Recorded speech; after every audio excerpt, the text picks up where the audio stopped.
In first-century Judea, a father's wealth was his legacy, and his sons were expected to honor him. But one day, the younger son did the unthinkable.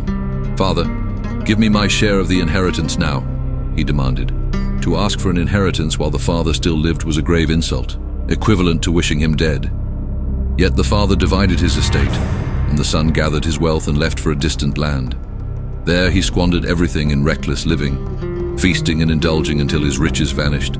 A famine struck, and he found himself destitute, forced to feed pigs, an unclean and shameful task for a Jewish man. Starving, he longed for even the food he fed the swine. "My father's servants have food to spare, but I am dying here," he thought. Desperate, he resolved to return home. "I will say, 'Father, I have sinned. I am no longer worthy to be called your son. Make me a servant.'"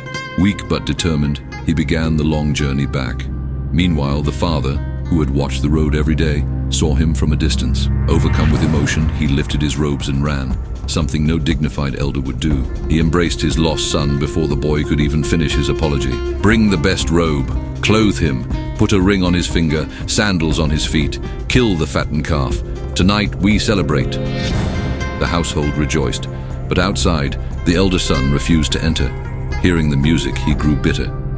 "I have served you all my life and obeyed you, yet you never gave me a feast.